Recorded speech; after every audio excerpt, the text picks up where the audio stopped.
I'm supposed to focus on our relationship for the next month. I like this girl. Yeah. Did you hear her? No. She's like, I like this girl.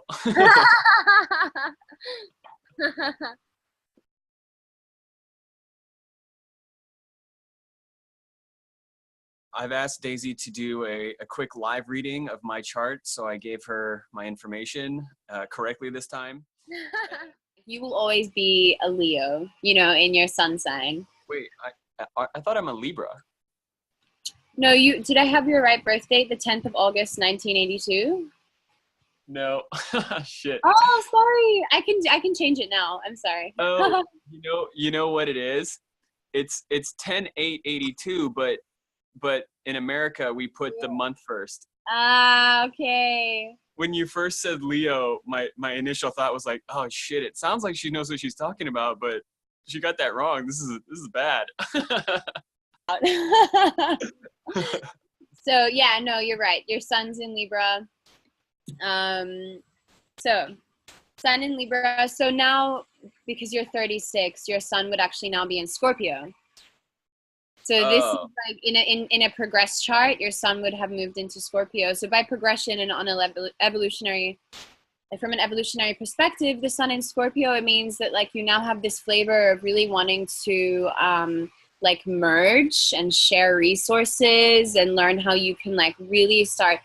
It's good for you to go into like business partnership and collaborations, you know, and really like that double way sharing and receiving.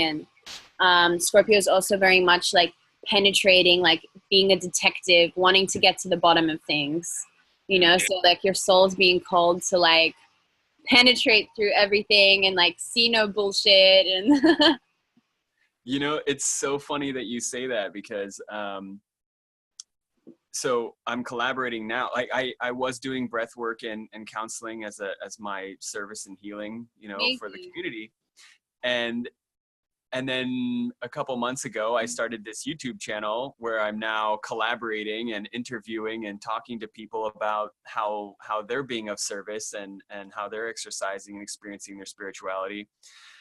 And then even more specific, I call it the jagged edge of light because I cut right through the bullshit. Like no messing around. Let's get straight to the point. And a lot of times, as you know, like the process of healing can be really messy. And already I can see that you have quite a lot of air present in your chart, like the element of air. And something important as well that I'd like to touch on is I used to, you know, I was taught by one astrologer once that it's important to balance out the elements. But as I dive deeper into my studies, I realized that really our souls have made an intention to incarnate as, you know, is shown in the chart. And if you are more dominant in one element than you are in another, it's because you're meant to be that way. So rather than trying to focus on changing yourself, unless you do feel like, you know, you're crying all the time or you never have anything organized, maybe you need a bit more grounding or something. But otherwise, just like embrace how your soul has come through, if you know what I mean, and just embrace that. So in your chart, I already see a lot of the element of, I mean, you're actually quite elementally distributed. Maybe there's like a little bit of earth lacking. So how would you increase something like that? I mean, increase, like if you wanted to increase earth, well, first like connecting with the earth, like the very basics, tugging trees, walking barefoot on the earth. But astrologically, the element of earth is related to structure, form, you know, being in this material realm. So it's like any way you can be making more lists for yourself, you know, like making a diary, organizing things out, like cleaning your room, like getting rid of any material stuff that doesn't serve you anymore, you know, like really having a really respectful relationship to the material realm. And also being reliable in commitments and everything. That's very much like earth. Yeah. Yeah. But I think the nice thing about having the sun in Libra is it's very, you know, you're very considerate of others. And the really interesting thing here is that your Sun, Venus, and Mercury are all in the 12th house. And when we have planets in the 12th house, it's that sometimes these planets can get lost. It means that actually you're quite a sensitive being, in the sense that you can easily lose yourself in other people sometimes, or you can maybe take on other people's stuff. And people find it really easy to relate to you because you're actually like a very good mirror for them. But it's really important for you to find a way to keep a sense of grounding in yourself and keep like a center, because otherwise it's too easy maybe for you to like, you know, lose yourself in the environment, or you're very much, you're very fluid in that way, you know, and it can take longer sometimes to tap into the planets in the 12th house. You know, it's like you need to dig a bit deeper to find them. But it's also beautiful because it gives you like a heightened sensitivity to the collective unconscious. And that's why people can relate to you, because they're like, oh, he's mirroring to me what has been unconscious in me. And I can respect that and I can relate to that. And also what's nice is, I mean, your sun is very close to your ascendant. So it's basically like the essence of who you are, you very much display it to the world. It's not like you have this filter that is like hiding you a bit. It's like you very much are, you know, sharing your essence with the world. And you also have Venus very close to your sun, close to the ascendant. So this tells me that you actually have quite a gentle feminine energy in you. And women probably find it quite easy to feel safe and comfortable in your energy field, you know? Oh they yeah, that's gotten me in some trouble. Oh, oh no. Yeah, this is a double-edged sword. Yeah. So when you say it's quite close, do you mean that they're close while also being in the same house? Yeah, they're close by degree. So even if two planets are in the same house, generally speaking, the same house will have two different signs in it, so two different archetypes in it. And you know, the houses actually can be different in degrees. They vary. It's actually quite a complicated system. However, just because two planets are in the same house doesn't mean that they're close enough to be considered in a conjunction. And when we say a conjunction, it means that the planets are within like a few degrees, maybe a bit more, to each other. And it basically means that the planets' energies are like blending together. So it's like you put them in a milkshake and they blend up. For you, your Venus is in a wide conjunction to your sun. Like it's 8 degrees and your sun is 14, which is quite a wide conjunction. But it's still like enough for me to see that you're quite comfortable in your feminine energy. And it's like, it's a big part of your identity.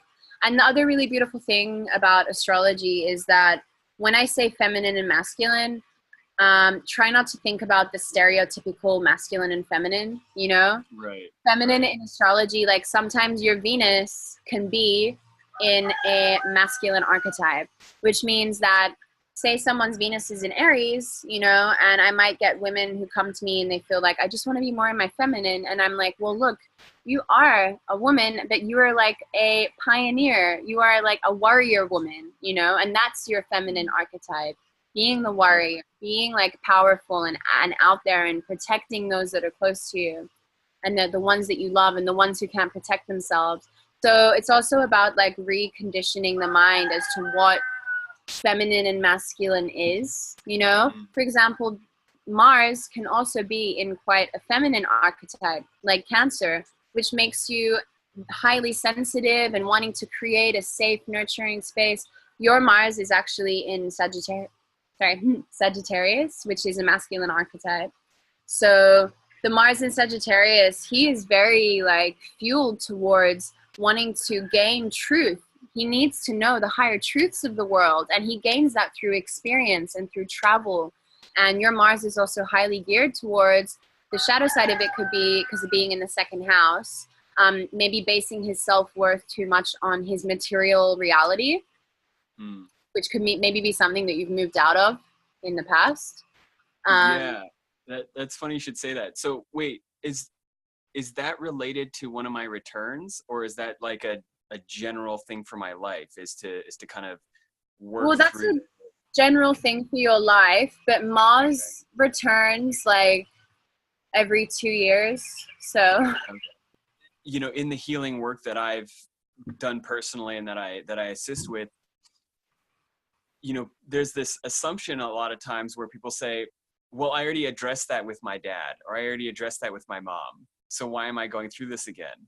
But in the context of what you're saying, it makes sense that let's say you heal a more superficial layer of fear around money.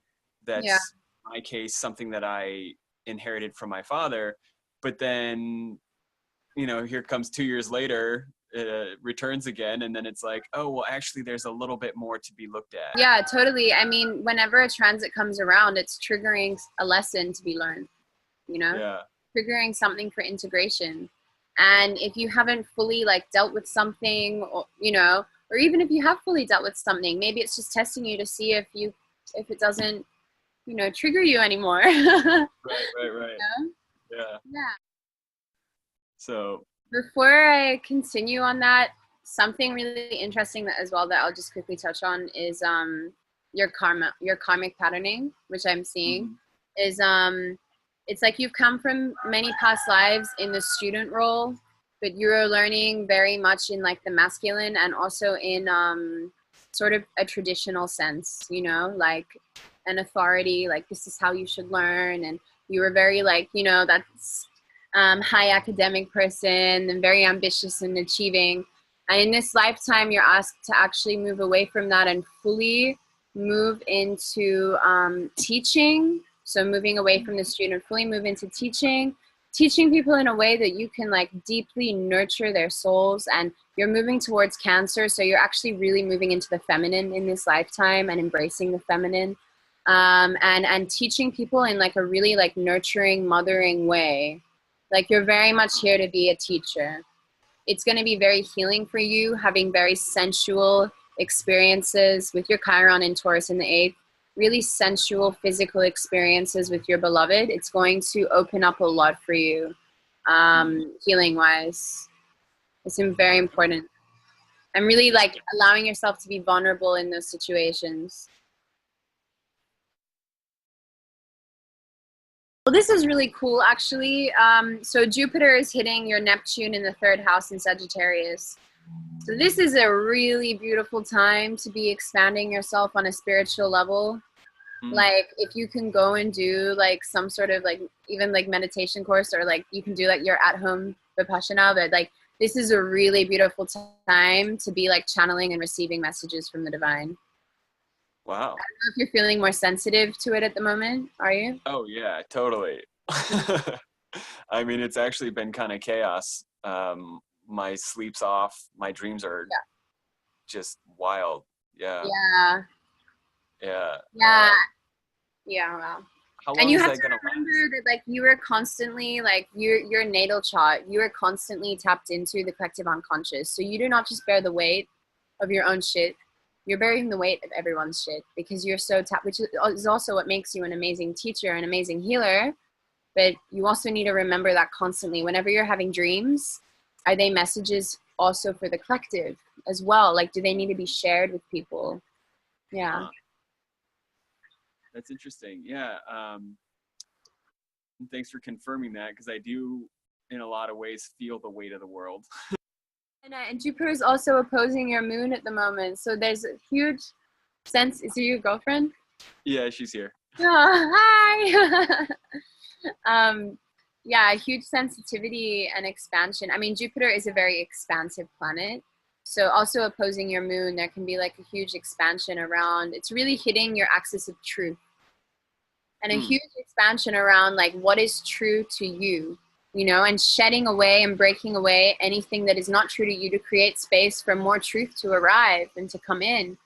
And this also could be usually when oppositions occur in the chart through transit, even in the natal chart, you can also sometimes see it as being projected onto the people around you. So you could even see maybe like your girlfriend project, or like giving back to you some of like your ultimate truth, or helping you to understand like what is your truth, you know?